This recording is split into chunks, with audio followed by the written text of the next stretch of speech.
Hey everyone, this is Michael for Spirit Comics. Welcome to my channel. This is going to be my review of Captain Marvel number 3, which came out in 2019.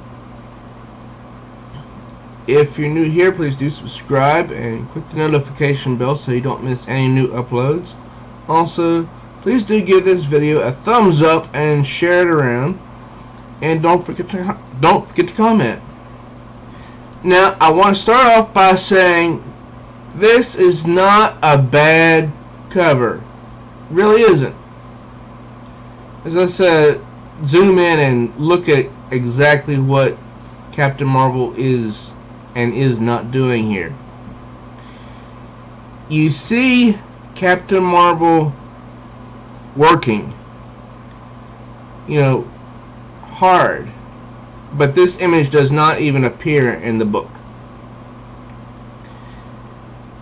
You see her suit torn, like she's been working for a long time, and her sash that she generally wears around her waist is around her head. So, and it's kept together by the emblem.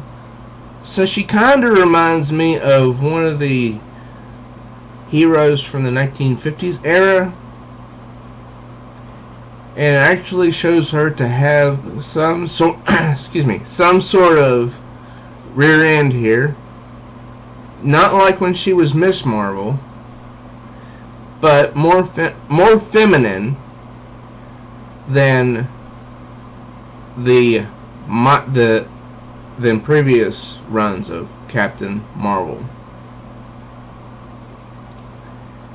I say this because Captain Marvel in recent years has not been drawn as a feminine character. But she's a woman. Yes, she's a woman. She is also very much a feminist in the bad way. Most of the time. However, sometimes she keeps that under wrap. Now let's remember where we picked up from the previous issue. Jennifer Walters, aka She-Hulk, was falling, as you see here, down, because she came through the portal. She wanted to help the women. Captain Marvel came to her rescue, and it's pointed out later in this issue that she seems to be the only person here with powers, the only woman with powers. I mean, this is part of the writing dilemma. She is often written as the most powerful superhero. She can do anything without even having to try. And often it seems that her time in the Air Force is just brushed aside. She had to put effort in order to do that. So she flies Jen back to the others.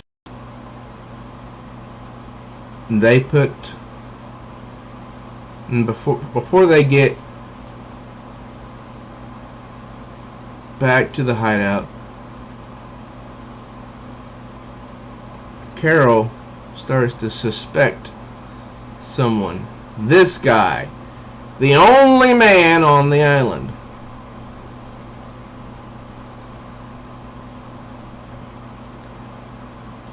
And this is when Carol, after making sure that Jen is okay, interrogates him. And right here, I like this. Carol saying, "Good, can you take Jen? She's still pretty weak." "Sure." "Can you not talk about me like I'm not here?" "Sorry."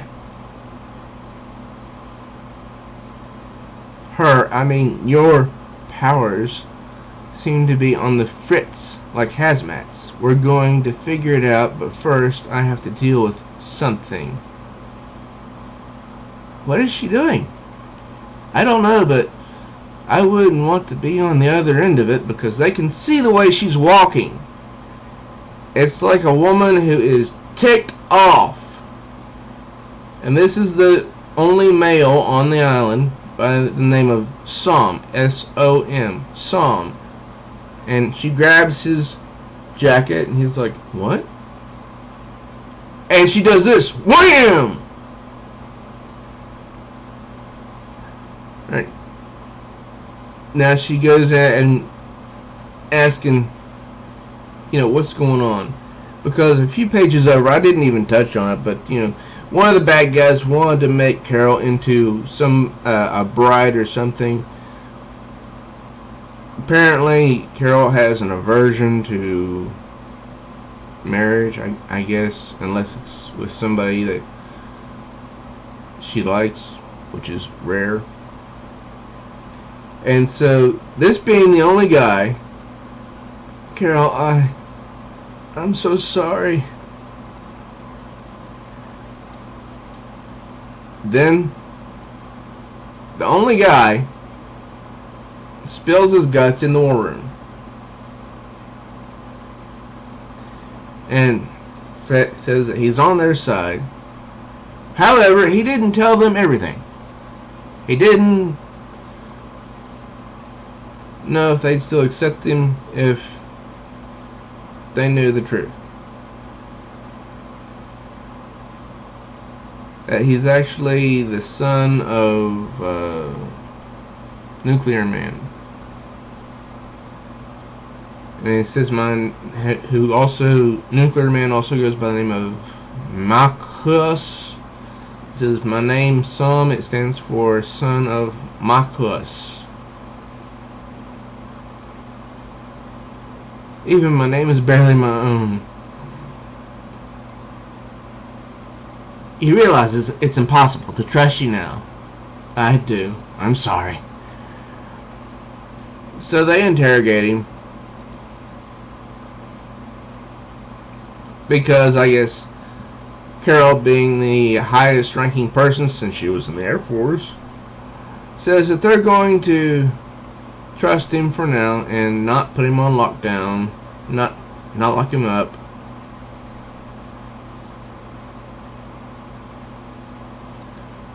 The art through the book isn't bad. It's not too bad, but it could be better.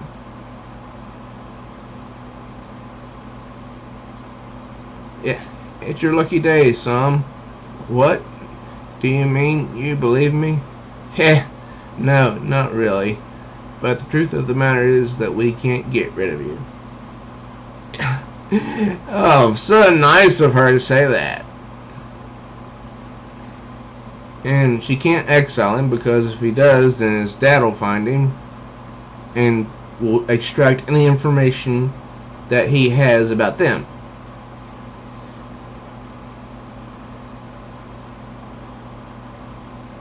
Of course, she says here that if she finds out that he's playing them, well,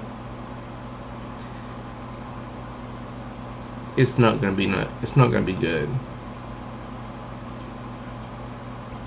Now, finally, this is something nice to see in the med bay. Two women sort of going at each other, and not in a good way. Now, this is Hazmat, who apparently lost her powers, and she's trying to say this under her breath. All the heroes in the world and we had to get another one named Jen. Like, I'm totally going to get some terrible nickname or something. Doesn't matter that I was here first. Who are they going to call Jen? The freaking Hulk? Super Avenger? Or little unknown hazmat who people thought was going to be a bad guy? Yeah, I'm screwed. And then Jennifer Walters says, "You know I can hear you, right, kid?" Oh, crap.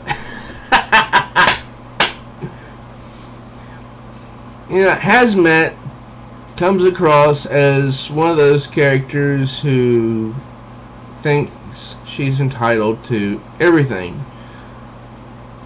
Well, to be honest with you, sometimes Captain Marvel comes across that way too. But I still like I still like Captain Marvel. And so they talking about what's going on with their powers, and the Captain Marvel comes back and she's actually smiling. Like the art in this panel, not so great, because here Captain Marvel looks sort of like a guy. Her stance, okay, I'll give you that, because she's leaning up against the wall. But her chest looks kind of non-existent right here. Like I'm saying, when you draw a character, you need to draw the character right. If you're going to draw a woman, then you need to draw a woman, not a character that looks like it could be a man. This is just me. And so here, apparently, Carol has started to strip down her uniform. Not literally, but so she can rally the women there who don't have powers but do have skills. Because they're going to need every one of them to help fight in order to get back their male loved ones, like sons, brothers, fathers, etc.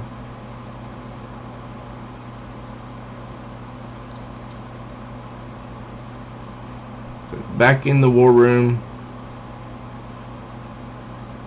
they're talking and they're bringing Sam back in, even though a few pages earlier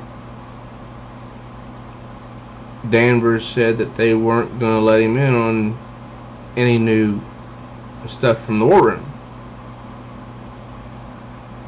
But I guess, I figure they need the help, so let's get him back in here. And then this happens. She comes back. She leaps out of nowhere, sort of like Batman crossed with Spider-Man. And she's the one that was told to tail Sam. No matter where he goes, she does. And her name's Echo. And Carol says, "Holy crap, Echo! Where the hell did you come from? You said to tail him. I've been tailing him." Wow, pretty good. And apparently, according to Echo, he's guilty. It weighs on him.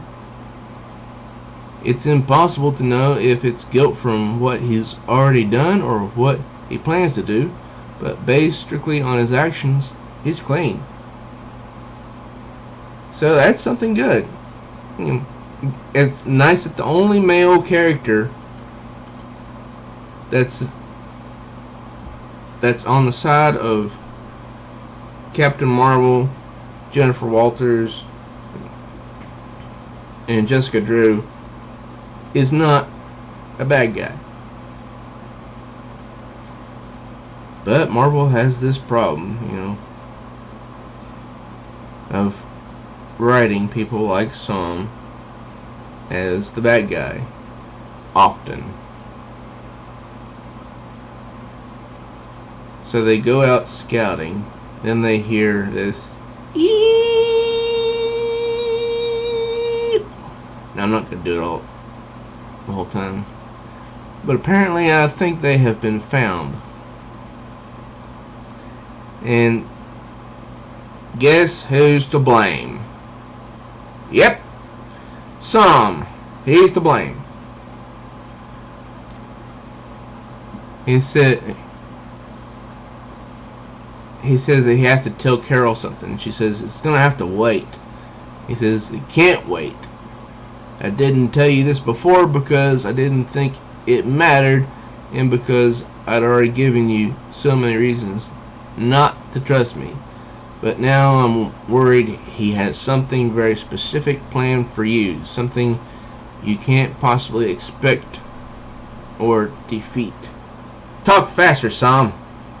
Well, apparently he's somehow planted an idea in his father's head,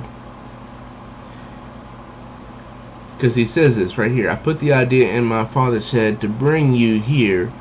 For him, it was about choosing a powerful woman to break, one to bear powerful children.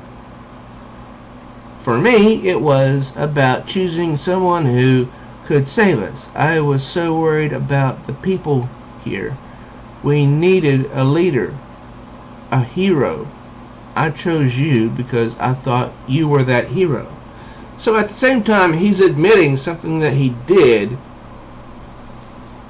while actually giving Captain Marvel a rub/guilt trip so that he doesn't seem entirely bad. You know, sort of like the best of intentions, but you know. And I am that hero.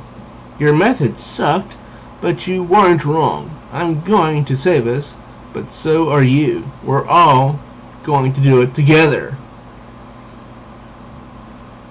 You know, a few years ago, a writer may have said, I am that hero and I will save us all.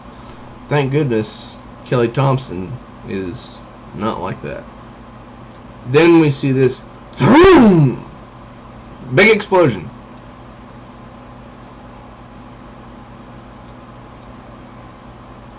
Somebody from Carol's past is coming back. Because see, that gloved hand hits her right in the face. Can you guess who that person just might be? This is a person from when she was the beautiful Miss Marvel.